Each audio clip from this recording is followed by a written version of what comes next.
special welcome to everyone, and thank you for joining us here today. Before we get started, I would like to make a couple of brief, and I mean brief, announcements. First, I would like to invite all of you to attend our March 27th Global Gala event, making the connection between the medieval golden age of Sefarad and the unfolding Abraham Accords taking place in the Middle East today, highlighting the benefits of peaceful coexistence between Jews, Muslims, and Christians.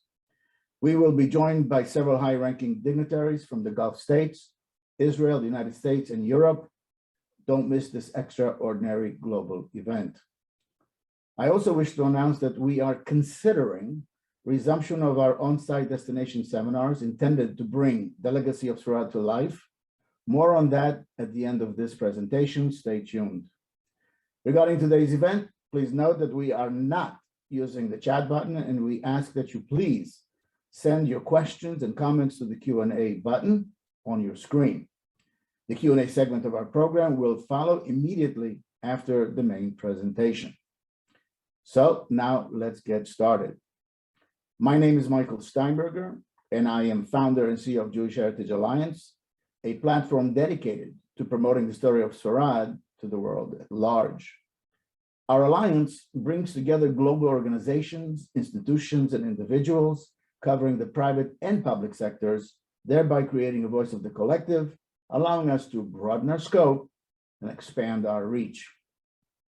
Before we get started, I would like to thank today's co-hosting partners for helping us make today's event a success.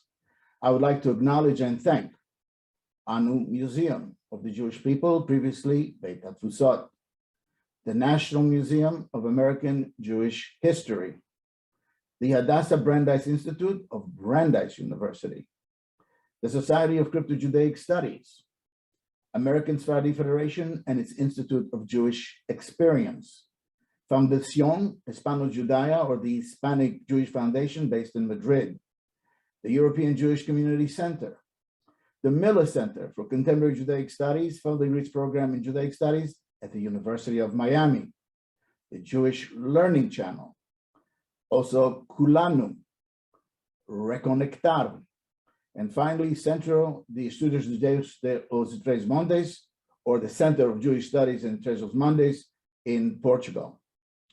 And now, I have the privilege to introduce our very own Dr. Isaac Amon, Director of Academic Research and Program Development, Jewish Heritage Alliance, who will provide a brief background to today's webinar and introduce today's guests. Take it away, Isaac. Thank you, Michael.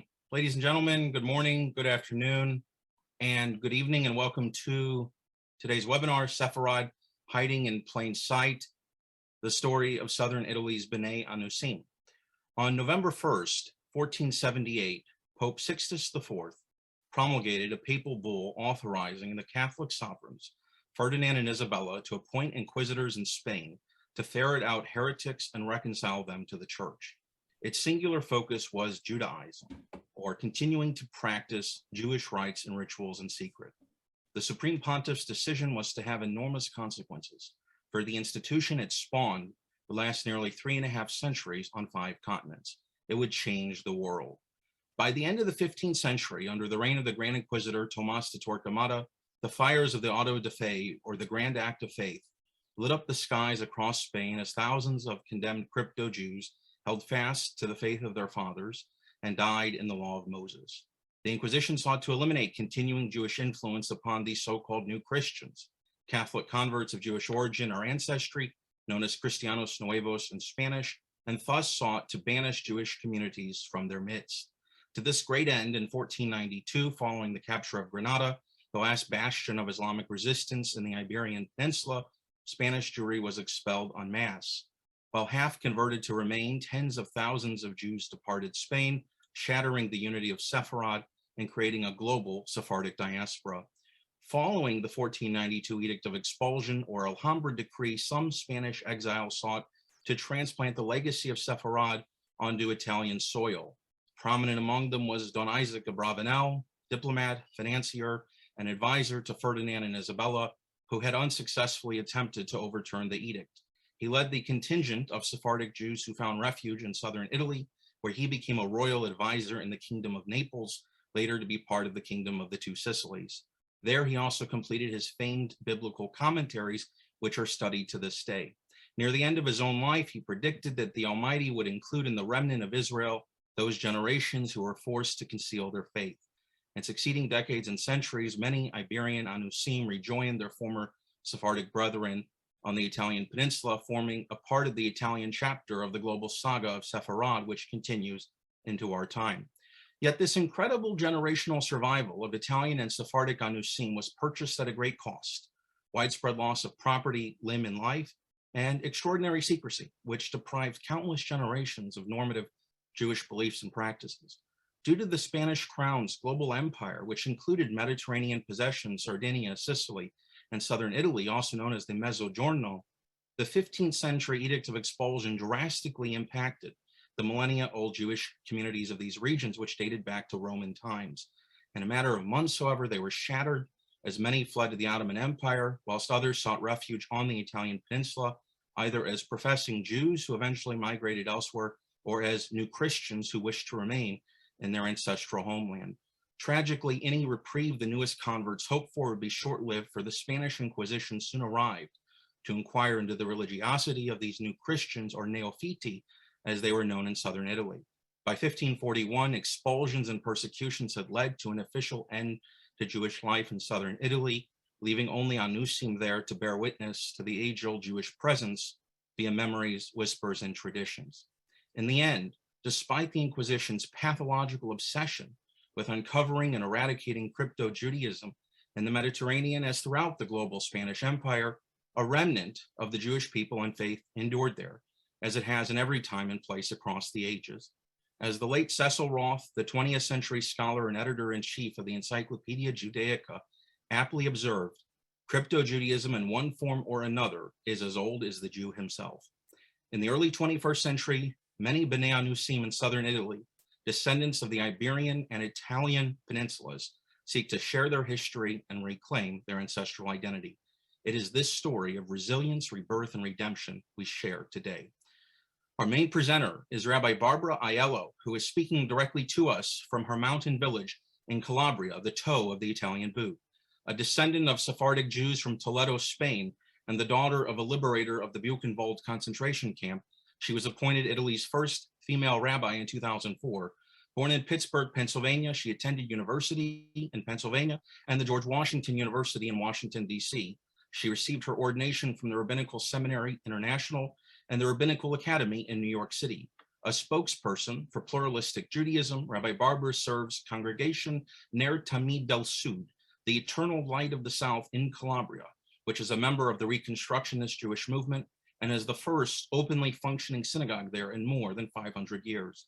She is founder and director of the Italian Jewish Cultural Center of Calabria, a pioneering society designed to bring recognition to the lost and hidden Jewish communities across southern Italy.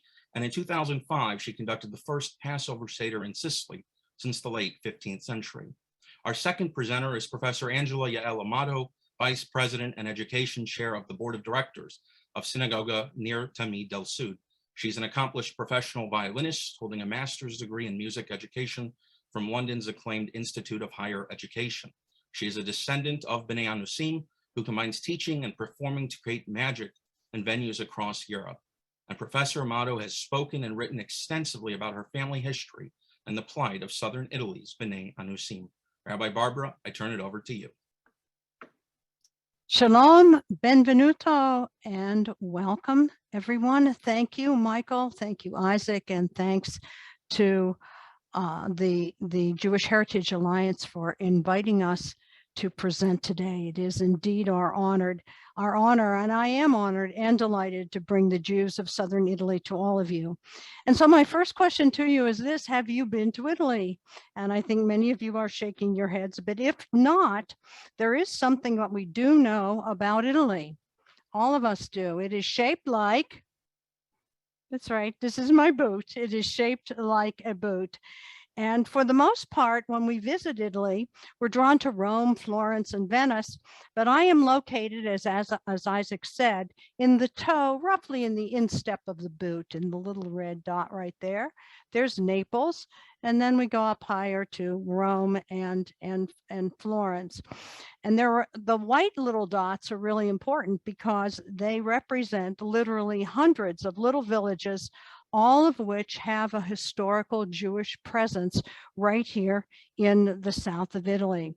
Italian Jewish families date back thousands of years to the time of the Maccabees, when Jews left Judea and they voluntarily came to Italy and became the world's first diaspora Jews. Centuries later, at the time of the expulsion from Spain and the violent Inquisition that followed, Jews left Spain and they settled on the islands of Sicily and Sardinia, as well as the Aeolian island chain, and to the toe and foot of the boot in Calabria, where I am speaking to you today. These Jews were running from persecution and from forced conversion. And there is a Hebrew word for this phenomenon that Isaac explained very well. It's called Anusim, and it literally means the forced ones. We are the Bnei Anusim, the descendants of the children of the forced ones. And so the question is, forced? How? Well, in Spain, beginning in 1492, Jews were forced to do one of two things, either to convert to Christianity or leave the country. And those who converted, many from my own family, my ancestors, were called marranos, an insulting term that sometimes is used to mean pig. Others took their practices underground, like the descendants of my father's family. They practiced in secret, and they were known as crypto-Jews. Now, many of these crypto or secret Jewish families were desperate to cling to a remnant of their Jewish traditions. But how could they do that and not be found out? How could they avoid harassment or persecution, physical danger to themselves and their families? Well, they could do it by hiding in plain sight.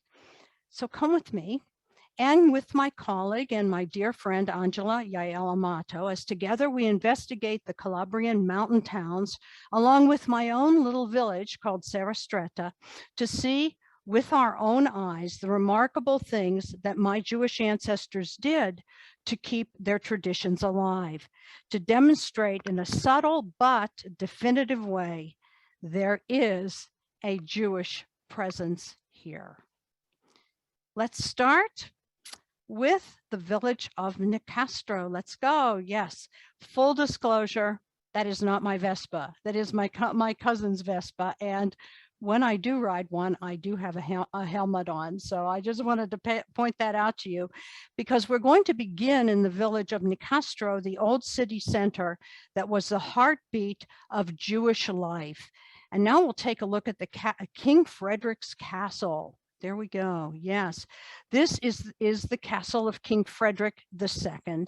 He was a benevolent monarch who appreciated the economic prosperity that the Jews of Necastro offered the region. King Frederick ruled over southern Italy during the 1200s, and at that time it was good for the Jews. In fact, the old Jewish quarter called Timpone exists today, where an impressive plaque honors their memory. And there it is. There is the plaque that was placed in front of the entrance to Timpone. And it reads, "In this quarter, there worked an industrious group of Jews." And it leads, this particular plaque will lead us through an archway to the synagogue that centuries later was confiscated by Inquisition authorities to become a Catholic church. But look here. Take a look here. This is the building that was once the synagogue, turned into a church taken by the Inquisition authorities. And during Inquisition times, when synagogues were closed and transformed into churches, it was customary to allow a remnant of Jewish tradition to remain. Why? Well, most likely it was superstition. fear, knowing that they had stolen the synagogue, and it was thought that leaving a bit of Judaism might absolve them from their feelings of guilt. So take a look closely at what was left. It is the remnant of the Magen David, of the Star of David, that remained not only on the original synagogue of Necastro, but the truncated star became an architectural symbol and is found on buildings that once were synagogues all throughout Calabria and Sicily. It became an architectural art form. And if you come to visit us, this you will see. But sadly, the Jews were driven out. Why? Well, the long arm of the Inquisition reached from Spain to Portugal, to Sicily, and to the Italian mainland, and to eventually this little quarter, this little timpone, which was the Italian word for ridge, and this area that we have just discovered. But what was it really like? We're going to step back in time and hear exactly what happened.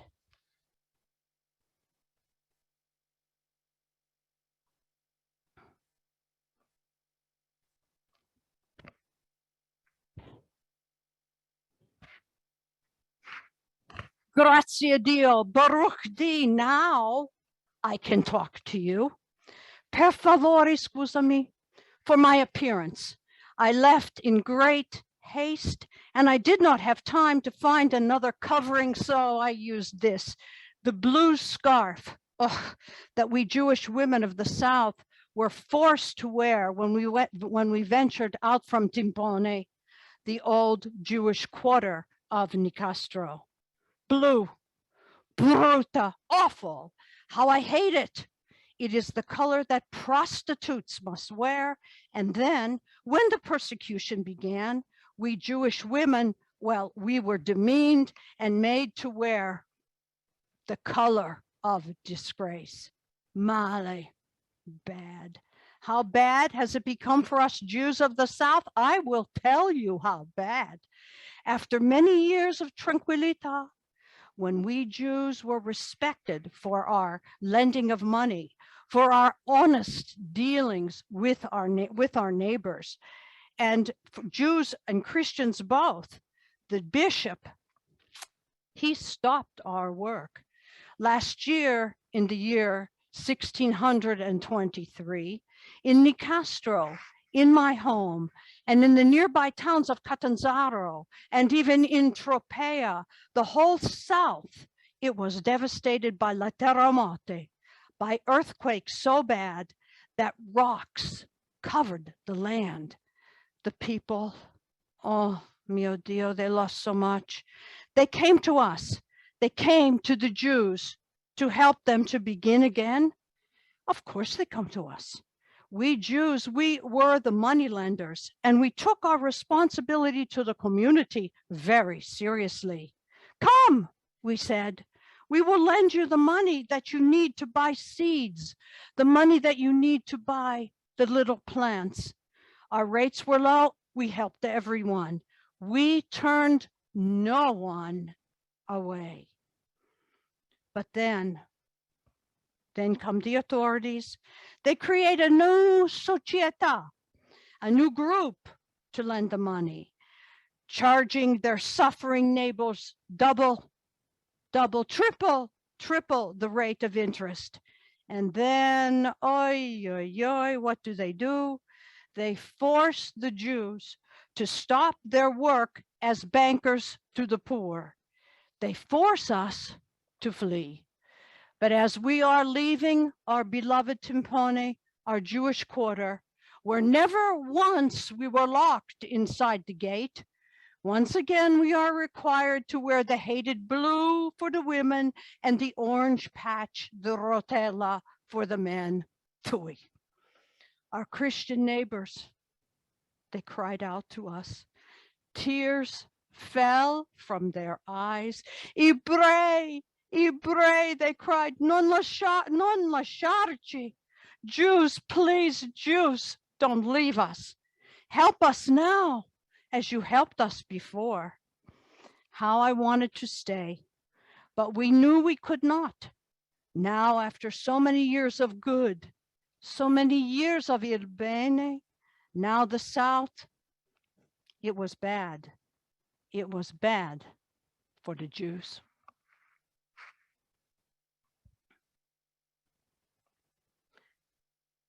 So the Jews traveled north. They had to leave Timpone, so they traveled north to find safety and security in the isolated mountains of the Reventino. They looked for an isolated area where they could create a hidden Jewish community, first in the village of Scigliano, and then in the village of my ancestors, the village of Serastretta. What evidence of a hidden Jewish presence do we find? We begin in the most unlikely of places, the parish church. And here we are at the church door. There it is. But first, let's study this massive metal door. It's huge. It is stately. And there are intricate panels, you can see them there, that depict what? Not Christian scenes, but scenes that show the life of the village. And let's take a look at one of those panels close up. There she is. There she is, the woman. The panel that we see right now is the making of chairs. And that is what the woman is doing. And remember where we see it. We see it on the front of the church door, the parish church of the village. And this caning of chairs was a craft brought from Spain and still practiced today. Other panels show a weeping family about to immigrate to parts unknown, while other panels feature folk dancing and the Jewish women weavers creating cloth from the Genestra plant, all created by local artists who featured not religious scenes, but crafts that the Jews who settled the town brought with them all the way from Spain. And we're inside now, and the photo that we're looking at right next to the lady, let's go back one. There we go. This is the church ceiling, and that is, well, I think you know. We are inside the church. Let's go back to Moses there for just a moment. There we go. In the middle of the sanctuary, we look up and we are expecting to see a Christian depiction, right? This is inside the church. Jesus, maybe Mary, the saints, but no, directly above the heads of the faithful, we see Moses and the Ten Commandments. And surrounding him are a number of the prophets.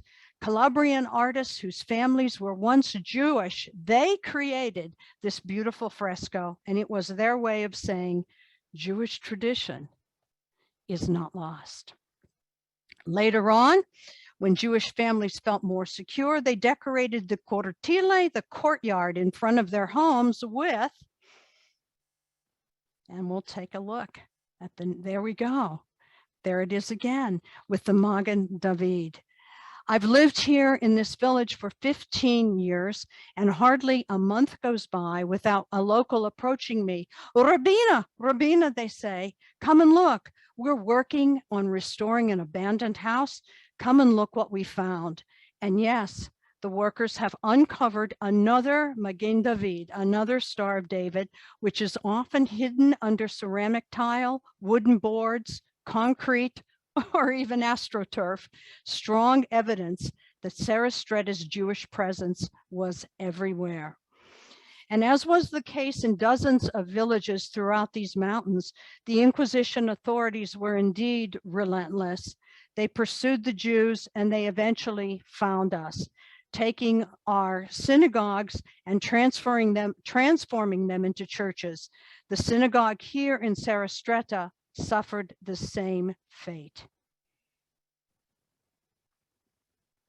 And we're looking now at the two remaining walls of what was the original synagogue, active 500 years ago. The structure crumbled during the earthquakes of 1908, but those two walls remain. And now the town is working to gather the funds to restore the building as an interfaith cultural center that will feature a Judaica library and exhibits depicting the history of Calabrian Jewish life. And now, that's me when I was a little girl, because I was fortunate. I grew up in America. I was the first person in my family born in the United States. My family settled in Pittsburgh, and as a youngster, people would ask me my name, and I would say, my name is Barbara Aiello. And then if religion came up and I told them about my background, the synagogue that my father sometimes took me to, the things we did at home, some people would look at me in disbelief and say something that I have heard all my life. And this is what I've heard: but you can't be Jewish, you're Italian. Later on, when I became a Jewish professional, and later on when I became a rabbi, the same thing continued to happen. And it would often go just like this: Aiello, that's an Italian name. Yes, I would say. Yes, it is. Oh, so that's your married name? No, that's my own name. That's the name I was born with.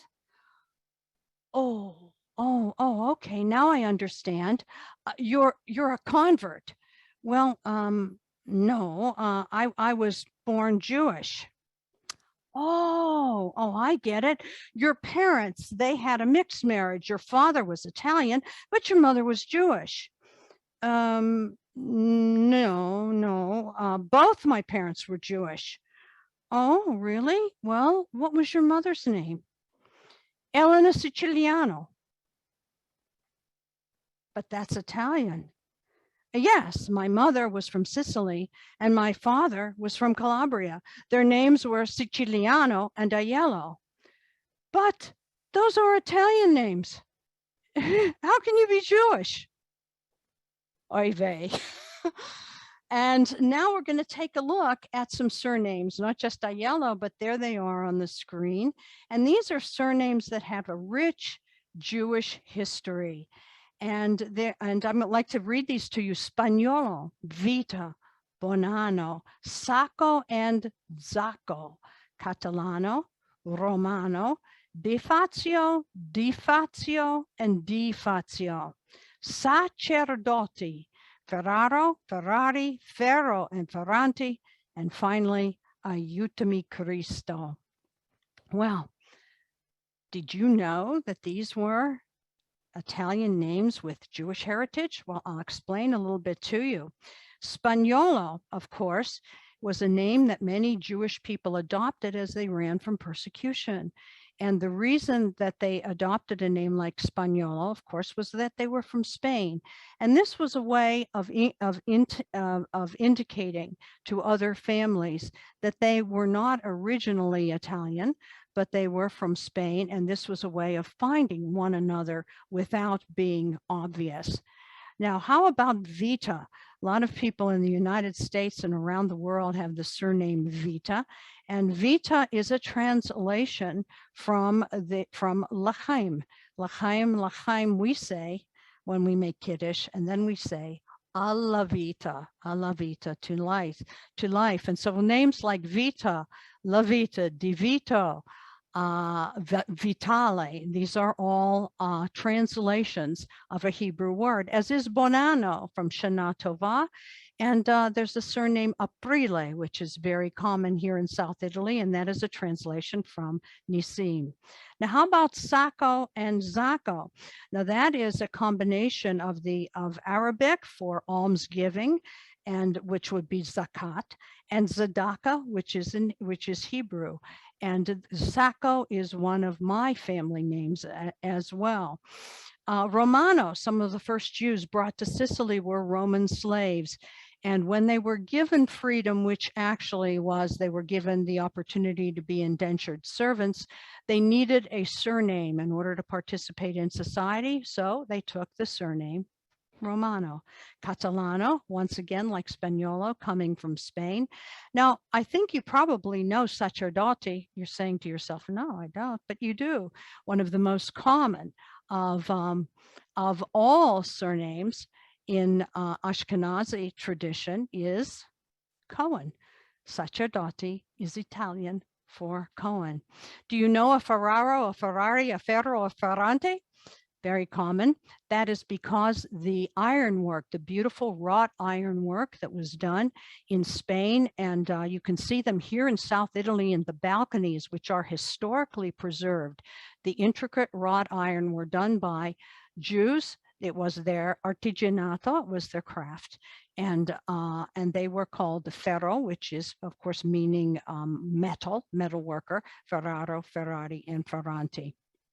How about that last one? Oh, let's do defatio. Defatio, whenever we see a D, that means son of, and that comes from filio di, which comes from ben. So the Hebrew, the construct was often my father's name, Avraham, Ben, son of Pinchas, his dad, Pinchas. So the D, filio di, and we lost the word filio, but the D apostrophe and the DI became the construct for its relationship to the construct in the same surname construct in Hebrew. Aiutami Christo, how about that? Aiutami Christo is very interesting. In English, translated, it means help me Christ. And I met Patrizia Aiutami Christo, and she's from Sicily, and she's a member of our congregation now. But she called me and she said, Rabbi, I've always felt Jewish. My great-grandmother lived with me when I was young. And there were many traditions that now I know are Jewish traditions. And I've spoken to other Jews, and they're very welcoming until they hear my last name. So what is your last name? She said, Aiutami Christo. And they tell me, they say, you can't possibly be Jewish with a name like that. Well, indeed she is. And why? Because names such as Aiutami Christo, Cristiano, Spirito Santo, Di Dio, all fall in the category of invented surnames adopted by Jews who were forced into Christian conversion. These Jews often chose these surnames as a means of self-protection. If after their forced baptism into Christianity, they adopted a surname like Christiana, these Jews hoped to convince the Inquisition authorities that they had become super Christians, hoping that by adopting such an intensely Christian name, the Inquisition authorities might leave them in peace. This list is important because it represents only a tiny portion of the Italian surnames that have strong Jewish roots. And on my website, you'll see several dozen, and they are just a sample of Jewish surnames. There are hundreds more names of Italians who had no knowledge of their Jewish history, but were drawn to Jewish tradition, many of whom married Jewish people. So if these are Jewish names, ancient Calabrian and Sicilian names, what happened to these Jews? How come there are no synagogues or Jewish schools or cemeteries in Palermo or Messina or Catanzaro or Cosenza? How come so few Italian Americans, Italian Australians, Italian Canadians, Italians in Britain know that centuries ago their families were Jewish? Well, for thousands of years, Jews practiced in secret. Who were these Jews, and what did they do to keep the flame of Judaism burning in their souls? Well, my father, of blessed memory, was one of those, taught by his mother that the family had been secret Jews for centuries. And when she came to the US, she brought her Shabbat candelabra with her. There it is. And I have it right here too. This is the real one. Yes, indeed, it's very old. It's kind of falling apart here a little bit. A Shabbat candelabra in the Sephardic tradition, in the Mediterranean tradition, has a shamas candle for lighting the other two. And this is one of the problems when people say, I think we were Jewish, and someone sees something like this who has an Ashkenazi background. They think, oh my goodness, this couldn't be Shabbat candles because it's two, but we are like, we have a shamas candle like we have also for the, everyone has for the Hanukkah. Well, when my grandmother was in Italy, she took the candelabra that you're looking at, and she also took, of course, her Shabbat candles with her and her challah and her wine, and she went downstairs in this house so many times that when she came to America to celebrate Shabbat, she did the same thing. Her first Friday night in Pittsburgh, she gathered up her Shabbat items. She headed downstairs, and my father stopped her at the cellar door. He said, "Mama, Questa America, this is America. It's the land of the free. It is the home of the brave. You don't have to do that anymore." And Nonna, my grandmother, stopped him and said, "Non sono sicura." You never know. And that's how Jewish practices survived. My grandmother continued to light candles in the basement in Pittsburgh until she passed on. Jewish Italians had something so simple, something that served them so well: testa dura, stubbornness, fortitude, good common sense. If they want us to believe, they meaning those who might persecute us, to believe that they pressured us into conversion, good. Let them think that, we know better. You take away our synagogue, we take our candles into our homes. You tell us we can't be Jews in the dining room, we'll take the candles downstairs into the basement. We can't have Rosh Hashanah on our New Year. Okay, we will sound a shofar on December 31st. In my book, I write about this hidden Jewish phenomenon, the story of the midnight shofar. For most of us, when we imagine a shofar, we envision this. This is, of course, the shofar that many of us are used to seeing, an Ashkenazi shofar. But in the Sephardic tradition, it is different. Here is a Sephardic shofar, and it is from an animal that is native to our southern Italian mountains. It is the horn of a stambecco. There he is. There's the horn of the stambecco. And on December 31st, New Year's Eve, at the sound of midnight, if we are very, very quiet, this is what we will hear.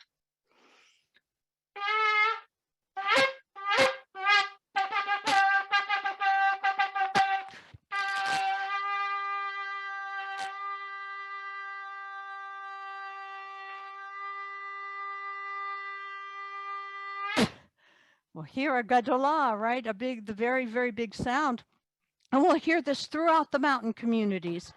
And when I followed the sound, I encountered my neighbor, Anibile, and he explained that molto tempo fa, long ago, it was too dangerous to sound the shofar in the autumn at the time of Rosh Hashanah, but the desire to make the sound, the desire to hear the sound, was so great that Anibile said, sounding the shofar on the secular New Year was a way to be secretly Jewish. The midnight shofar is an example of how our traditions survived. When it was too dangerous to be openly Jewish, we attached Jewish traditions to existing Christian or secular holidays. Once again, hiding in plain sight.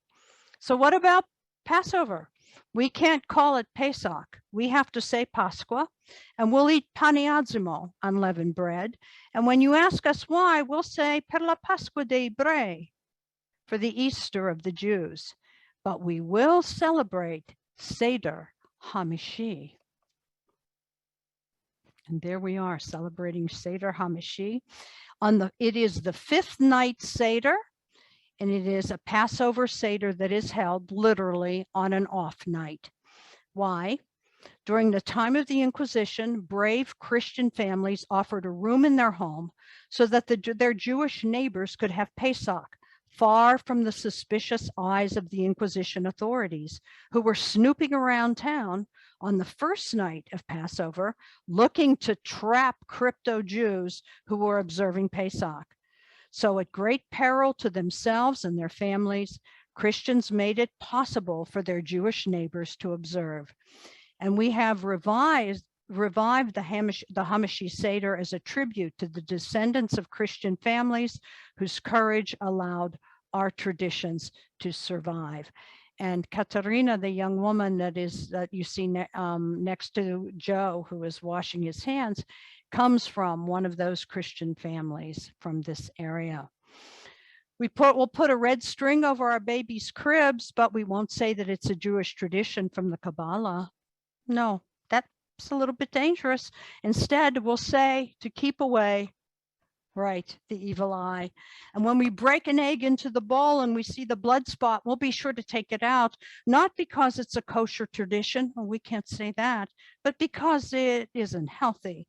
And we won't eat dairy and meat in the same meal perché fa male.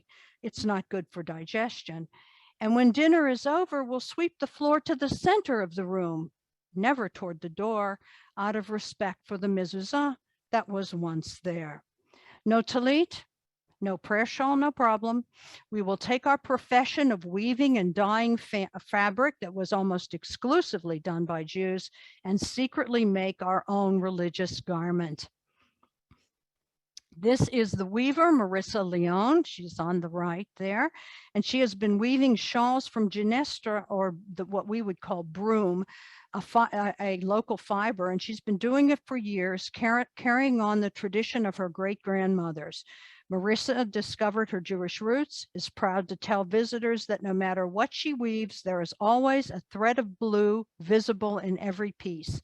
We put the blue thread, Marissa says, because it is so in the Bible. And when I asked her why her shawls were not called sciarpe, the typical Italian name for a shawl or a scarf, Marissa said they are special.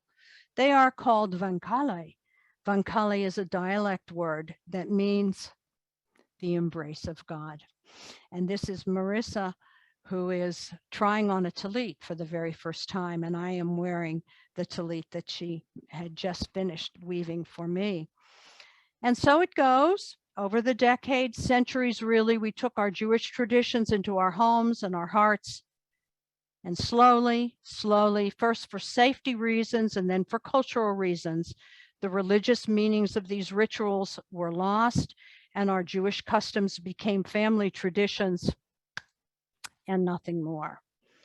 Now, this is the region of Calabria. It is about the geographical size of the United States state of Virginia. And in the blue area, prior to the Inquisition, historians believe that 50% of the population was Jewish. And Dr. Sergio Della Pergola, expert demographer and an Italian from Trieste, posits that today there are approximately 50 million people in the Mediterranean region and in the countries that comprise South and Central America, 50 million whose backgrounds include lost Jewish roots. Let's meet some of these Bnei Anusim now. And the first is Jana, whose ancestors made the journey that the historians describe from Sicily to the ankle of the boot. These are her words. I remember when I was a little girl and my great-grandmother was still alive. We lived in Necastro in the old city center. It was my grandmother, my biznona, who told me that even though our family always went to church, we only went because we felt we had to. But when there was a wedding, we had this tradition to make a blessing sotto la coperta, under the cloth. You see, one of the women, like my great-grandmother, would spend nearly a year crocheting a beautiful bedspread, big enough for the bride and groom's double bed. But the first time anyone saw it was on the wedding day. And there it is. You see the blue sky through the crochet. 4 men of the family would each take a corner and hold the coperta over the heads of the wedding couple. The 2 fathers would make a blessing in a secret language.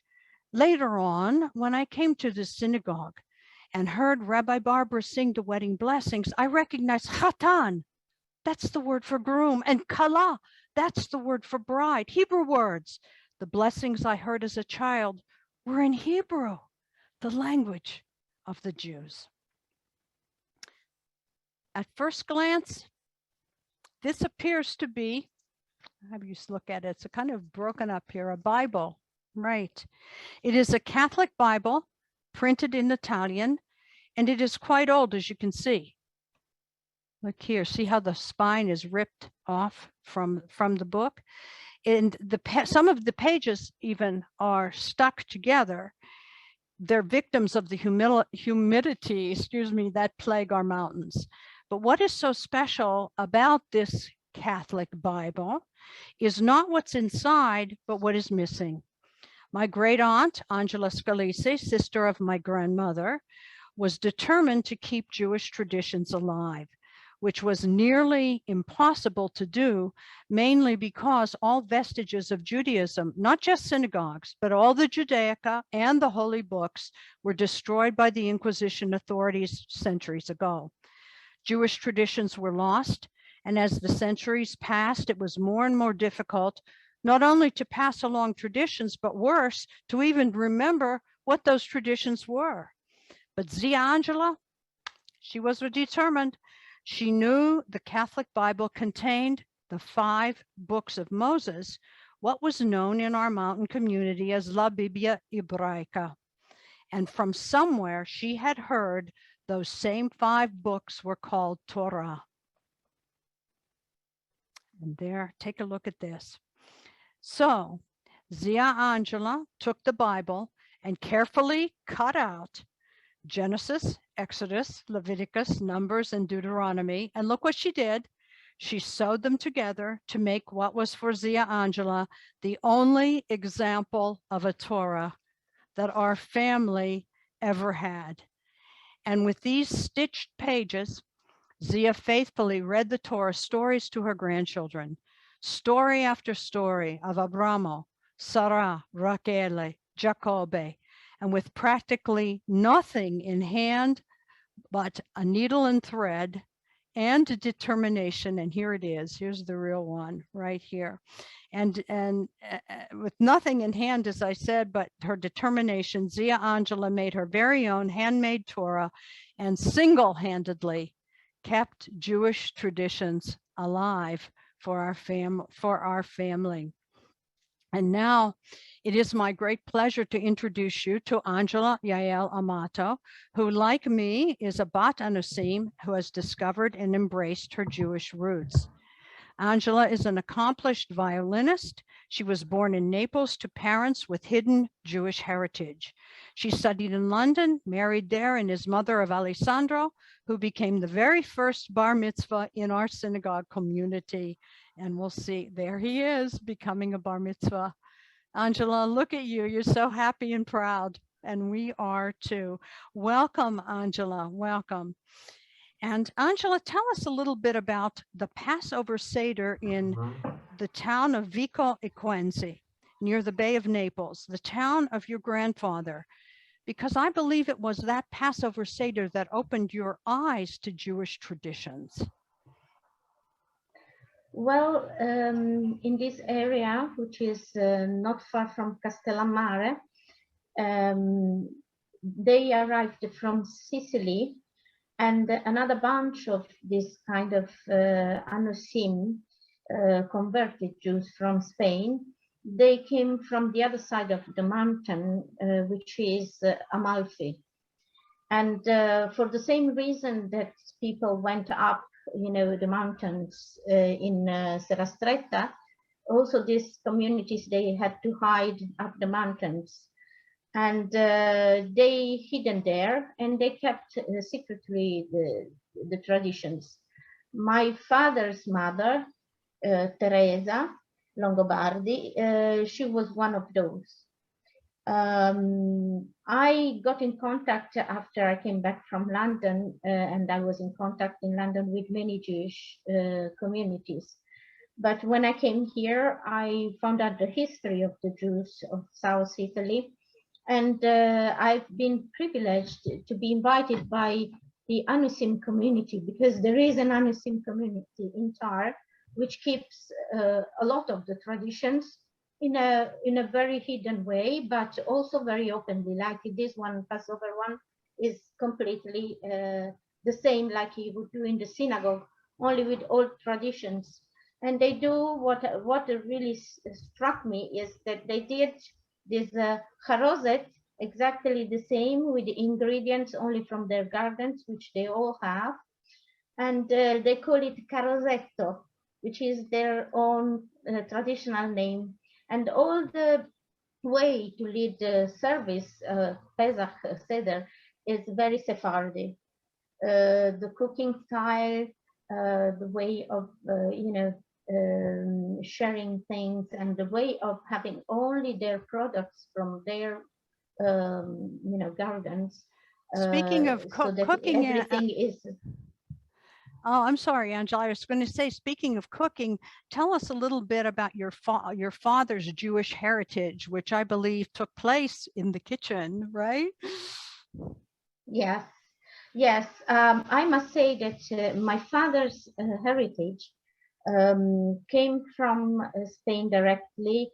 A bunch of the family came through Sicily, Amato Toledano, and another bunch came directly from Spain to Naples, and they were apparently relatives of the Abravanel. In fact, the family of my father lived in Sant'Eligio, which is near the center where the Jewish quarter was. So they had these traditions from my grandmother in the cooking style Sephardic, to put all these raisins and things, and then to check the food like mad, rise one by one. And I was there to help her, so I've done it. Or eggs, they took off the impurity if there was one.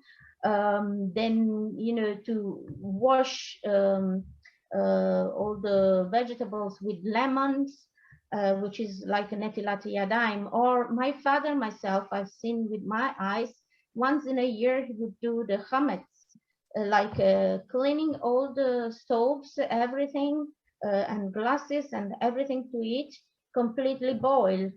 And that's kasherut. That's exactly like I've seen after doing from rabbis. My father was waking up and washing his face with cold water. It's a very much like a Sephardic thing, which perhaps Cohen do. And he had a very strict education for his children in this sense. My aunt, the sister, very, very, very much educated her daughters to purity and cleaning, and in intimal purity as well. So Angela, it's a very strict education. Angela, can you tell us about your mother's heritage from Salerno and Serra San Bruno? Yes, yes. My mother also was Anusim. She knew from her father that they were Jews with a Jewish surname, and Salerno was a Jewish surname, and they came from Serra San Bruno, which is another mountain from the other side of Calabria, in the other side of Serra Stretta. This family also had some Jewish traditions, like my father's side, but less open. But I got to know from people who came to the synagogue in Naples that they had relatives in Salerno, and they knew that they were Jews family, and from Serra San Bruno in Calabria, and they found a menorah into a case. So they kept also some artifacts, as a tradition. So they probably were crypto-Jews, typical of Calabrian people. Angela, what is the most important part of your personal Jewish journey? What stands out to you as being really significant? The most important is to be able to come to Italy from London, where I was studying and where I was married as well, and to be able to find out about an Inquisition history, which I didn't know so in details, and I had no idea about it. So in the South, so devastating. Learning this made me understand why I was always convinced that I was Jewish, because it was true. And I found out that many relatives, they were in the Mediterranean, not only in South Italy, and part of our family, Sephardi family, they don't exist anymore because they were in Salonico, Izmir, Rhodes, and also North Africa. Tripolini and people from Rhodes, from Smyrna, and from Salonico, they were the relatives of the ones who remained in South Italy as a crypto-Jews or Marranos. Angela, what do you find most difficult in your Jewish journey? Have you had any challenges?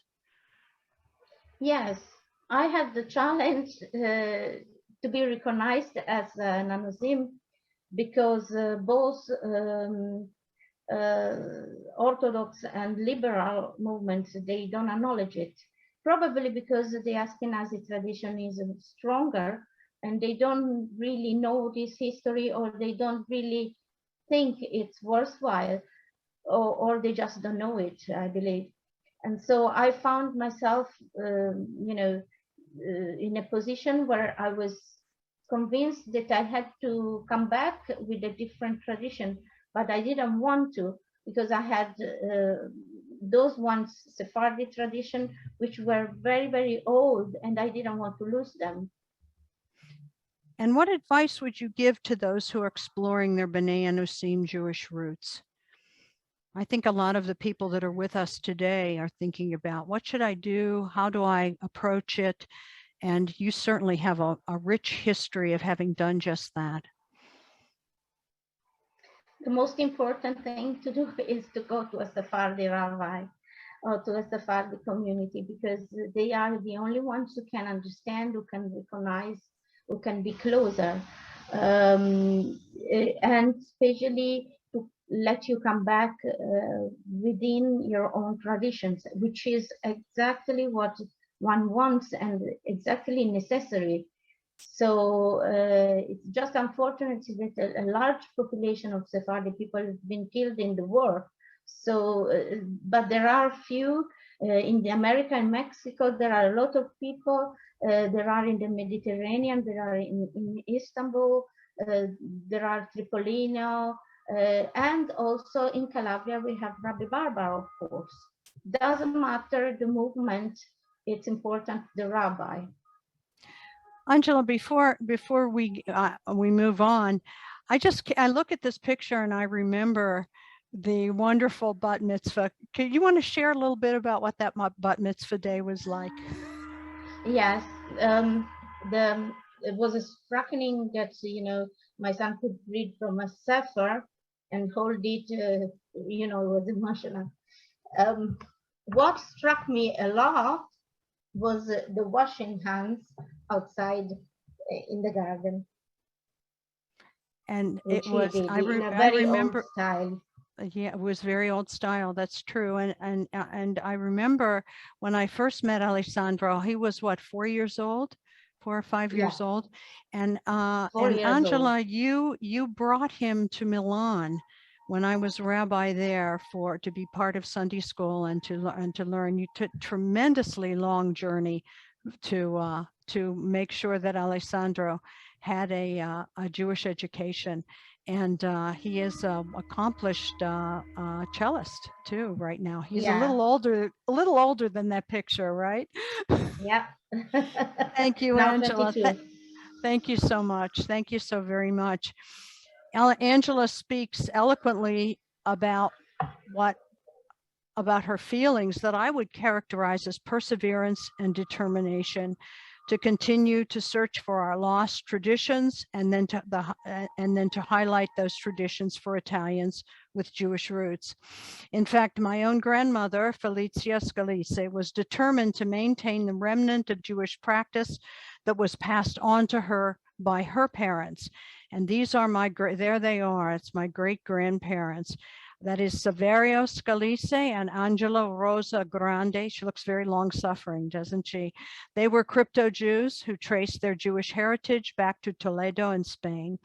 And it was great-grandfather Saverio Scalise who led Jewish prayer right here in the cantina that I described to you earlier, 3 floors down from where I speak to you now. And I often thought, how could he do this? Maybe he knew 5 words of Hebrew. He didn't hold the book upside down, so they gave him the job. Well, later on, I learned that he traveled by horse and cart and steamship from Naples to Montreal, Canada, 4 times in an 11-year period, just so he could study at Val di Davide, the Hasidic community, and bring those traditions back here to Calabria. And that community still exists. Felicia's mother, Angela Rosa Grande, who you see in the picture, insisted that her daughter understand and appreciate their Jewish heritage, especially since so many of the De Grande family had been judged as Judaizers and had their property confiscated by Inquisition authorities. Amazingly, the Grande family escaped persecution as they ran from the Inquisition, and they took their Jewish traditions with them. And from their stories, my own work began, and I became an investigatore, searching for the Jews through their family traditions and stories. Gianna, Zia Angela, the two grandparents, Bisnoni Saverio and Angela Rosa, Anibile, Marisa, and Angela, whom you just met. We are only a few of many hundreds or maybe thousands of Calabrians and Southern Italians whose personal stories include remnants of Jewish family traditions. My father, Antonio Aiello, of blessed memory, recalls the early years of his crypto-Jewish family, and here he is as a little boy. Look, he has a little tie on there. That is my grandmother, Felicia, and I do want to point out she was 42 years old. It's a hard life here, a very, very hard life. And this is why, these are my father's words. When I was a boy here in the village, the public school ended in 3rd grade, but Mama was determined that I should continue my education. She wanted me to know Torah, so she found an older gentleman to teach me. Unfortunately, he lived far down the mountain in Necastro. But that did not deter my mother. She found a farmer who routinely made the trip to market on Mondays and Thursdays. So twice a week, I sat atop artichokes or potatoes or broccoli. Oh, how I wished for lettuce. While the farmer drove his load of produce in a horse-drawn cart to Timpone, the Jewish quarter. He went to market. I went to study. I never knew my teacher's name. To me, he was maestro. And that was all. I think Jews were still afraid then of being found out. He taught me the Bible, but it was his Jewish stories that were the ones I liked best, especially the ones about how Italy got his name. It goes like this. And then my father told a story that has been passed along among Calabrians for centuries. It happened during the time of the Maccabees, the rebellion when the Jews were facing heavy losses. The situation, dire. The Maccabees needed more soldiers and they needed them quickly. That's when the Jews formed scouting parties. They sailed from Judea in search of mercenary soldiers to help their cause. And as their tiny craft drifted farther into the sea, the Jews aboard viewed a beautiful mist rising above the pristine Calabrian coastline. They were amazed. In Hebrew, they exclaimed, "Ai Talia!" Ai is the Hebrew word for island, which they thought the toe of the boot was. Tal, T-A-L, the Hebrew word for dew, D-E-W, the mist. And Yah, the contracted form of one of the names of God and found in Psalm 68 and others. Ai Italia, Italia, which means the island of God's dew. There are historians today who believe that what once was only a legend is actually true, that these Jews gave Italy its name. The Jews liked what they saw and they stayed. They created communities, prospered as traders, and developed a rich cultural life that was neither Sephardic or Ashkenazic, but a Jewish cultural tradition that was so unique it even had its own name, Italkit, a culture that began more than 1,600 years ago, remnants of which exist today. Angela is a member of our synagogue's board of directors. She serves as a learned Jew. She sits on our Beit Din as we examine candidates for conversion and brings beautiful Jewish music to our synagogue as part of our regular concert series. So we bring Angela back again, this time with violin in hand. The melody you will hear is called Bendigomos. It is part of my Jewish tradition, a Judeo-Spanish melody that our family sang around the dining table at the conclusion of our Shabbat meal. It is the only vestige of the grace after meals, the Birkat Hamazon, that our family ever had. The words derive from Psalm 118, a psalm of gratitude and hope. Angela.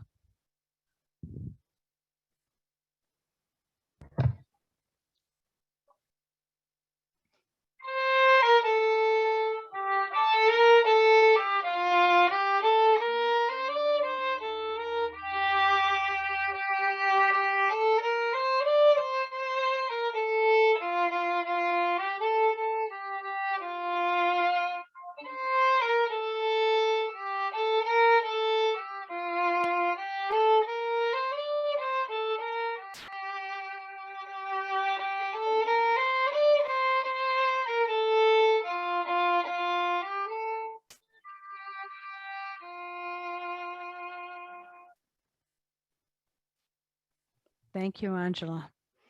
Here in Calabria and Sicily, there are so many families with deep Jewish roots, Southern Italians who are longing to know who they are and who they were.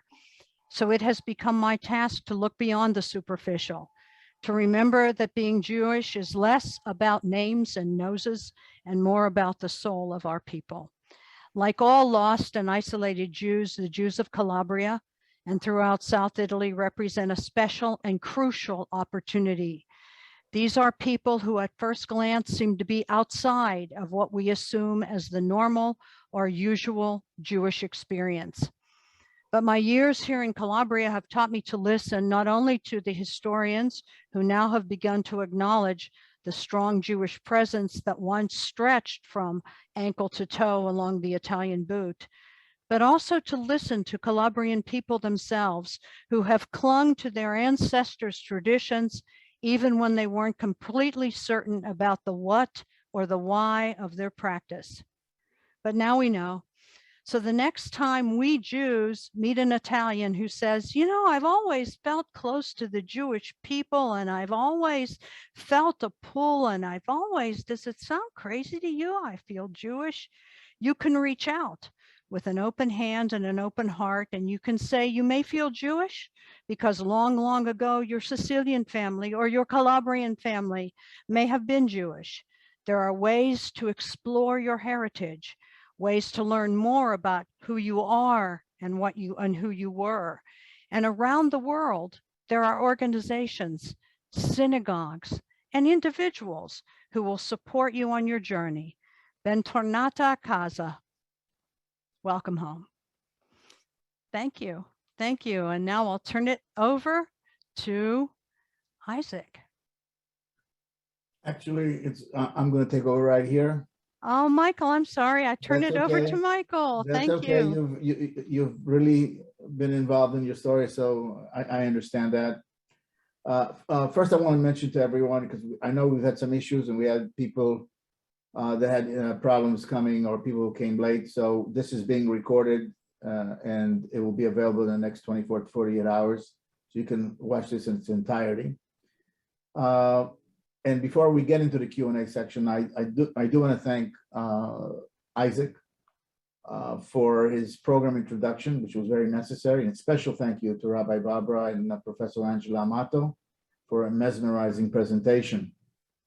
As I mentioned in my opening remarks, we are considering resuming our on-site destination seminars intended to bring the legacy of Sefarad to life. These are well-coordinated visits to regions and places where Sefarad actually took place, visiting regions like Portugal, Spain, also Italy, and beyond.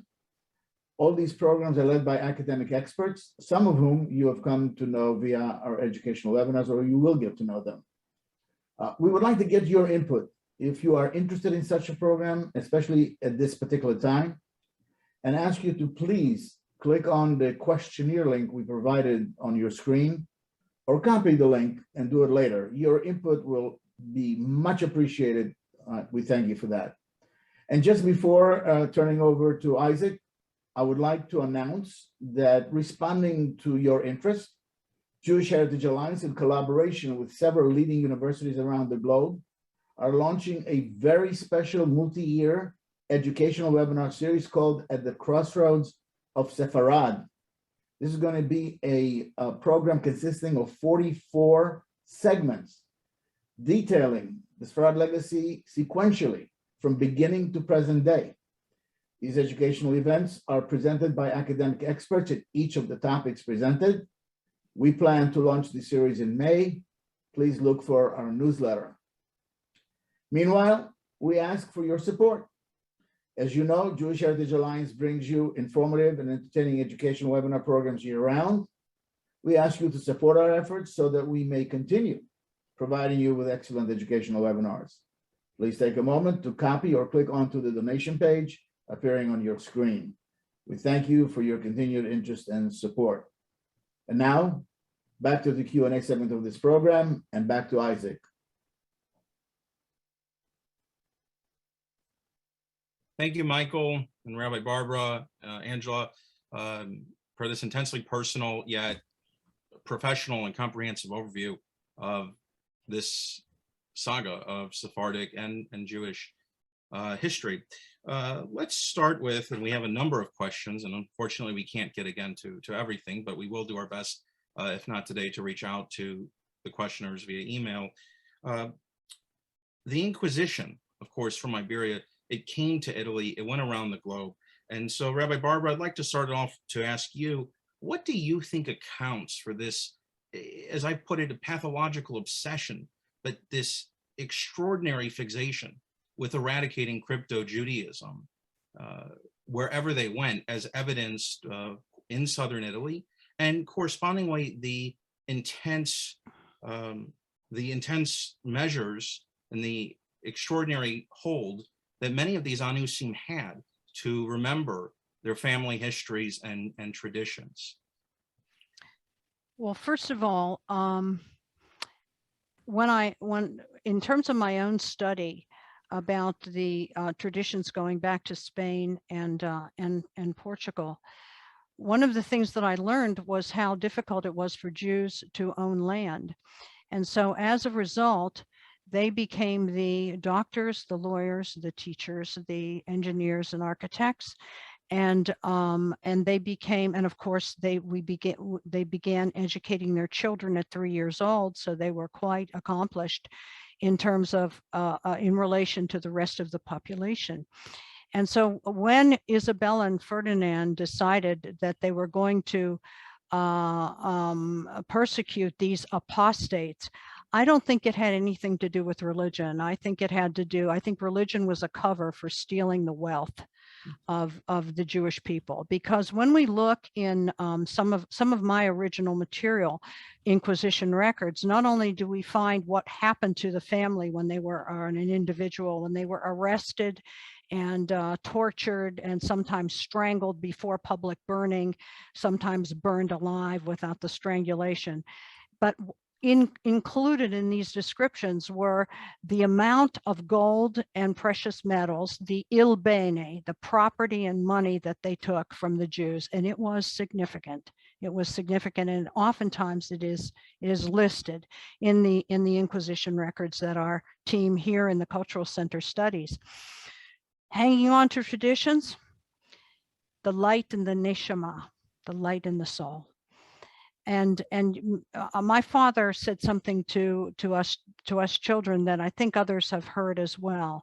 And it was the fact that if indeed our Jewish heritage is a beautiful tapestry, my father said, I pass to you only a few remaining threads.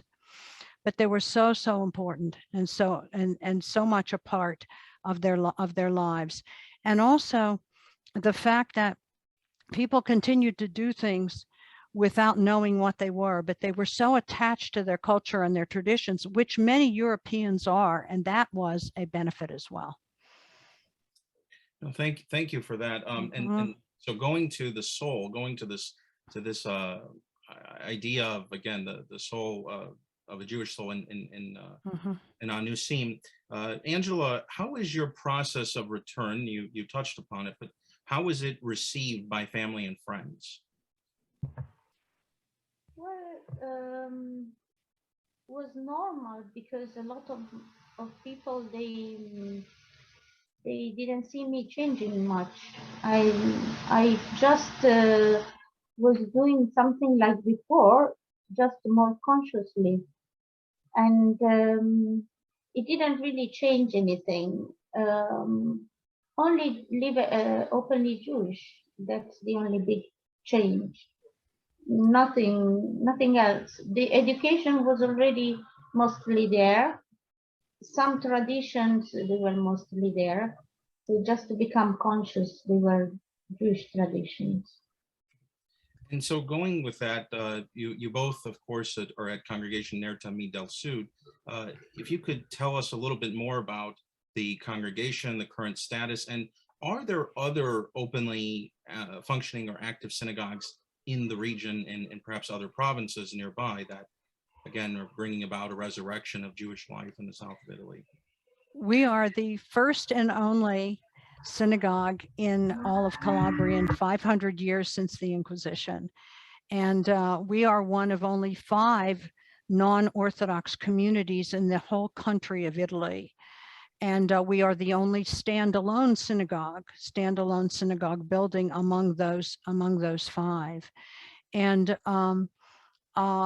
we are pluralistic in nature. We are open and welcoming to Jews of all backgrounds. We are very respectful of Jewish diversity, interfaith families, gay and lesbian couples and their children, and Jews who come to us through patrilineal descent. We have 82 members, which is a deceptive number because they come from as far north as Naples, like Angela, and as far south as Lipari and the island of Sicily and the island of Lipari. When girls read from the Torah, and the very first girl to read from the Torah in all of Italy, where we were honored I was honored to officiate for that bat mitzvah. We have families that will drive 4 and 5 hours to come to show their daughters that a girl can hold, touch, carry, and read from the Sefer Torah. And we are a Bnei Anusim congregation. We are formally affiliated with the Reconstructionist movement. And we are especially appreciative of the Reconstructionist movement that encourages us to combine those traditions in observance that are clearly Sephardic, because part of the Reconstructionist theology or theory is for individual communities to do what is important locally. And so we are a Sephardic congregation that is not Orthodox. Very, very interesting. Going to the resurrection or the revitalization of Jewish life in this south of Italy, I wonder if you could both speak, and I know we have to bring this to a close fairly soon, but just, of course, Spain and Portugal have both promulgated legislation. Of course, Spanish version has its own issues and is active in terms of bringing a type of compensation or reparation in the form of offering reclamation of citizenship to descendants affected by 1492. Is there anything comparable in the discussions in Italy, or a law of return, as it were, for Anusim from Italy? An Italian law of return, very, very important. And I am a blogger for Times of Israel and occasionally featured, and that was one of my featured blogs about how it is important to approach the Italian government for a law of return so that people with Jewish heritage around the world, Italian Jewish heritage, can come back and reclaim their roots. So we're trying, but politics being what it is sometimes very, very difficult. But we are trying to do so because it is so important. Tradition is important, diversity is important, and Jewish numbers are important. And if indeed Sergio Della Pergola is correct, and there are 50 million people around the world who have lost Jewish roots, let's get moving. Yeah, no, I would agree. We have a number of questions. Of course, we can't get to many touch on the genetic roots of Bnei Anusim. Others talk about traveling to Italy and hoping to see you and other historic Jewish roots in southern Italy and Sicily. And so I just wanted to take the opportunity to thank you and Angela, molte grazie, Grazie mille for this incredible presentation and overview. Again, ladies and gentlemen, we will do our best to get back to everyone who's asked questions. There are quite a bit. But thank you again to Rabbi Barbara and Professor Amato for your, again, incredibly warm overview and presentation of Bnei Anusim in Southern Italy. Thank you. Thank Thank you. you. Thank Thank you. you. Toda rabba. So on behalf of Jewish Heritage Alliance, I would like to also thank all of you for coming to today's event. Please join us March 27 for the Gala event I mentioned earlier, and look for our newsletters. Again, thank you, everyone. Thank you for the participants for a wonderful event, and thank you for the audience for your support. And Have a good thanks to day. Michael and Isaac for inviting us. We are so, so grateful. Thank you. Our pleasure, Rabbi Barbara. Thank you.